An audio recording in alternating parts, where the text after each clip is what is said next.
Ladies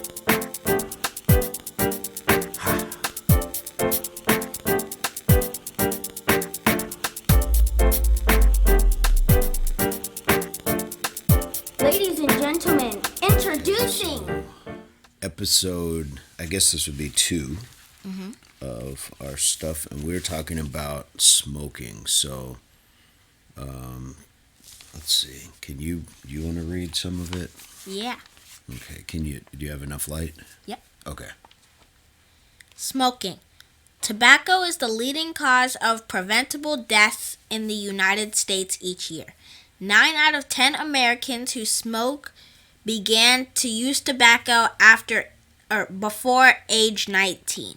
Before age 19, so that means that it really wasn't legal for them to be smoking. I think you can smoke at 18, but that means when you see 13, 14, 12-year-olds, that means that's when they started. So when they say preventable, that means something that didn't have to happen. The average smoker starts smoking at 12 and a half years. Because smoking is a very difficult habit to break and causes so many health problems which can lead to death, it makes no sense to begin smoking. Studies have shown that those who finish high school without starting to smoke are unlikely to start later in life. That's very true from what I've seen. Most of the people who didn't smoke, because I went to school with kids who smoked, and I knew people who smoked maybe like right after high school and stuff like that, and they had a much harder time because of the smoking. But the people who didn't smoke, like me and my friends, Uncle Will, we just enjoyed playing sports, doing other things, and we didn't have a problem like later on. I know a lot of people who stopped smoking, but I also know people who started smoking again because, like they were saying in the book, it's a hard thing to stop once you start. In the cigarettes, they have a lot of things that will create an addiction. It'll force you to want more in your body. So it's not just a habit like, I wish I had chocolate ice cream. It's your body saying, I actually need this to function. And that's a dangerous thing. The tobacco companies tried to make smoking look What's the word? Where are we at? Sexy. sophisticated, and glamorous. So just like we talked about with the alcohol, things looking like a party and like, oh, look at me, I'm very luxurious. So they might put you like in the back of a limousine or on a jet and see you and have you smoking a cigarette. So it looks like, oh, only people who smoke cigarettes ride on jets or in limousines. So that's what they're trying to say with that. It is not. It makes your breath smell foul. The medical term for this is halitosis. It stains your fingers and your teeth, and your clothes will reek or smell of smoke. Hardly characteristics that sound sexy or glamorous. Very true. And you were talking about that in the last one with the alcohol. But you'd mentioned like yellowing fingers and things like that. So it happens to smokers, their fingernails and their skin, because the smoke is like always like right there and it's going into their body. And yeah, it's bad for your lungs. I was just about to say that. And Yeah. it's bad for your brain, right? Yeah, teeth, heart, like once you start taking that in, so it affects all areas of your health. So yeah, it's definitely not sexy, not sophisticated, not glamorous.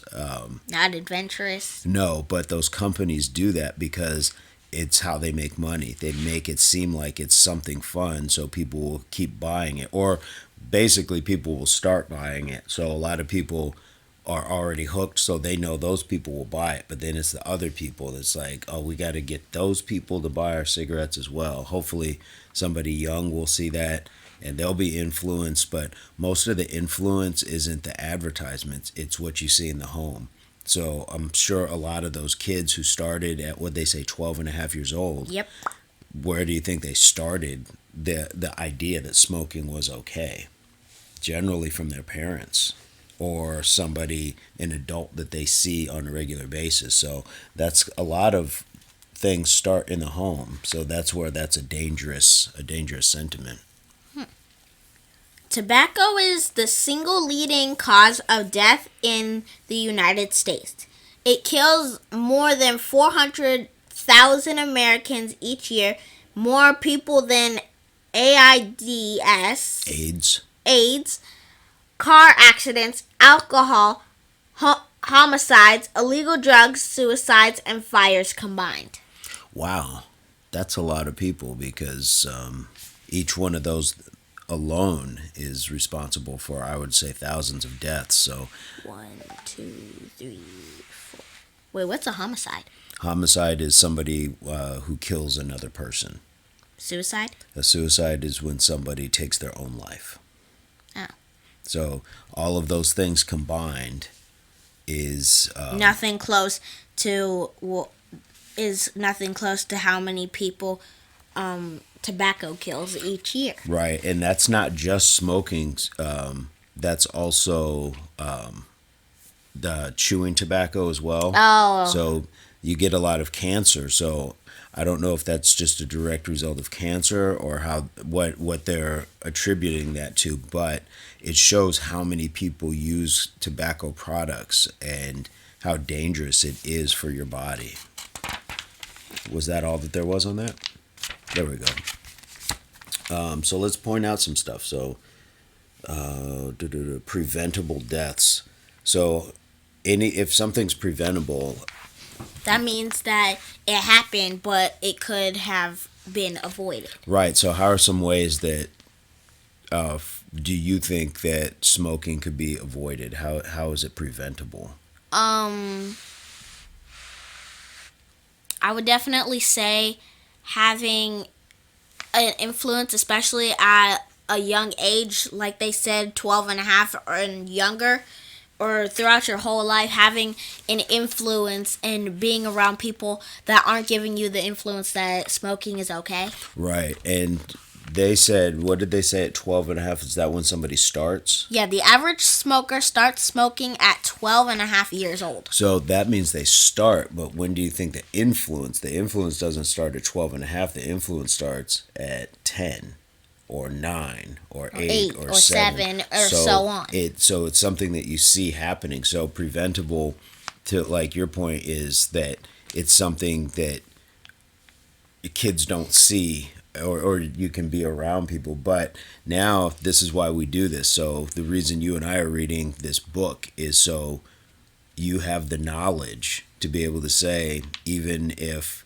somebody around you were smoking, that you would understand that there's nothing glamorous or fun or cool about it. It doesn't mean that the person may not be fun, but that particular action is not good for them, and it's not what it seems. And I think most smokers would probably be honest that it's not a good thing, but they also know that it makes them feel a particular way.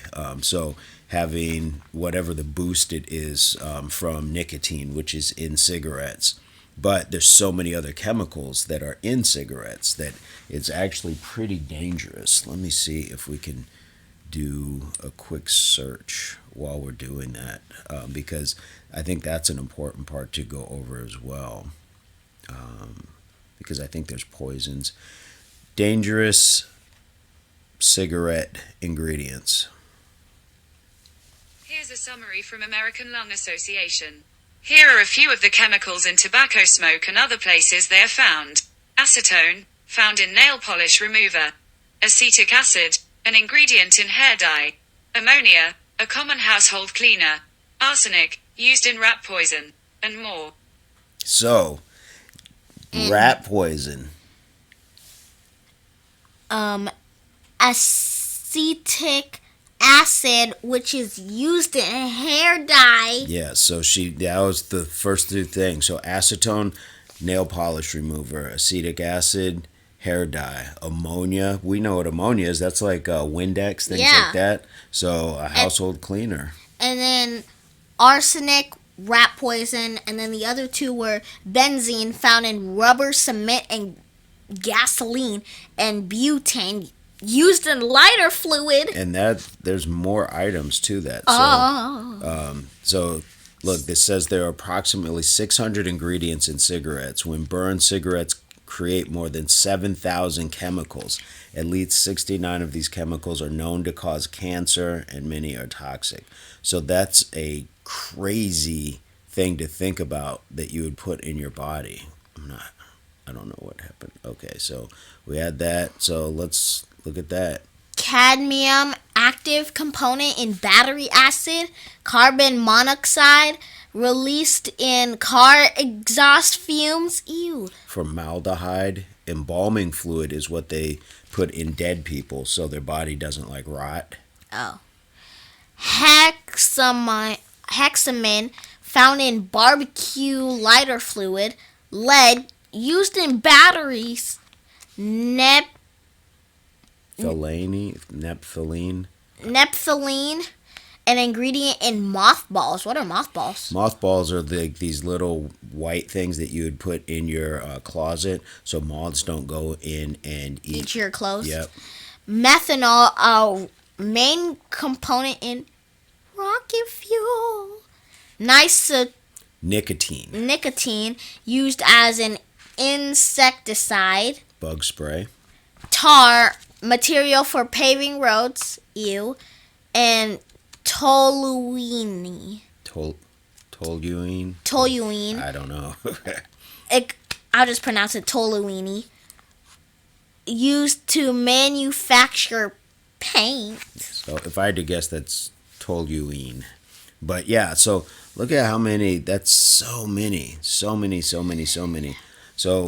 now we're at least getting some information, and that was from the Lung Association. So coupling what we can find. So this is another good example. So the book that we have is great because this is a book for 9 to 12-year-olds. Mm-hmm. So and that's me. Exactly. But when you don't know or you want to learn more, we did a quick Google search, mm-hmm. and we found out more information from a very accredited site. So I'm not sure how old this book is, but it's still pointing out some good things. Now, if this book is, say, 10 years old, then what we want from Google is going to give us more up-to-date information. Mm-hmm. So this book is a good starting point, but it gives you thought to, do you ever want rat poison in your body? No. Not even a little bit? No. What if it tastes good? No.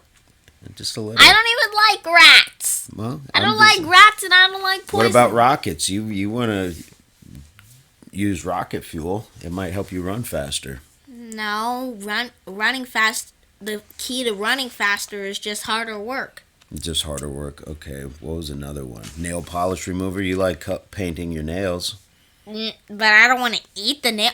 I can't even use acetone nail polish remover. It'll make my fingernails all soft and squishy like boogers. Very good. Very good. So when you think, the reason I pose those questions like that is because peer pressure, which means, your group, so your friends that are your age, that go to your school, live in your neighborhoods, those are your peers. And peer pressure is them sometimes pressuring you? Yes, trying to get you to do what they're doing. And so peer pressure is one of those things where they may not put it the way that I just did, but they may also say things like, well, I thought you were my friend. I thought you were cool. We thought you were one of us. And sometimes that group can pressure people into doing things that they normally shouldn't do. Or if you're in what's called the popular group of kids, they might say, well, if you don't do this, we'll kick you out of our group. Yeah. And a lot of times it's not always the popular kids who do all that. It's a lot of the kids who have sometimes they may have issues that this is a way for them to feel like they can relax, or sometimes, like they have power. Or it just gives them something to, so the way you and I would meditate, sometimes that's how people might look at a cigarette, or the previous one, look at a drink. Remember, I had a really stressful day. I need this glass of wine. So a lot of times I've seen people who they smoke because they're a little stressed out, and they think that helps them. But really, you're not helping yourself by hurting yourself more, because anytime you put even a small amount of rat poison or nail polish or rocket fuel or formaldehyde in your body, it's not helping you. Or toluene. Yeah, exactly. However we pronounce that word. If somebody knows how to pronounce that word, please put it in the comments. We would love to know how to pronounce it and would appreciate the knowledge.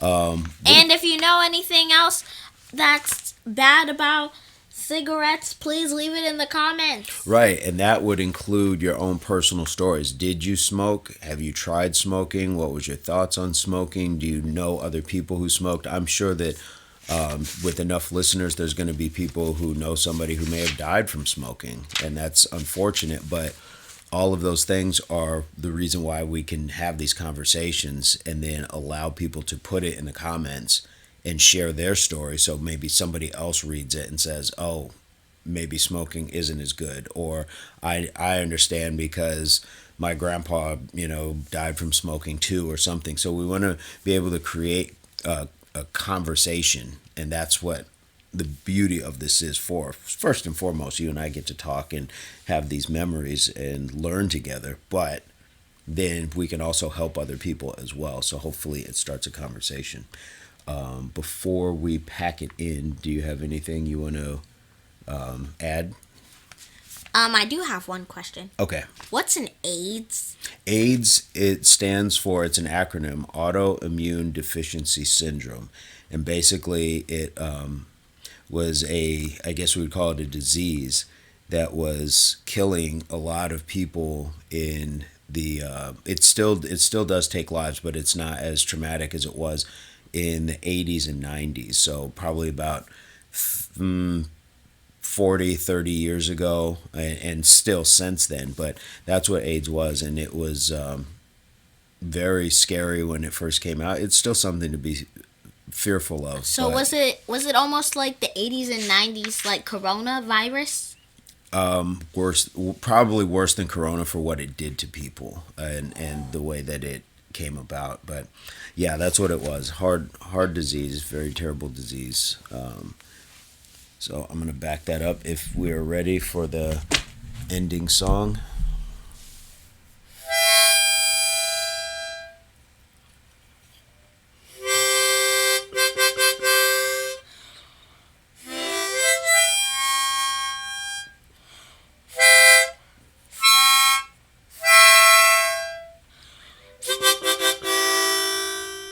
Dad and daughter. We can talk about anything. Anytime, any place, anywhere. Bye-bye.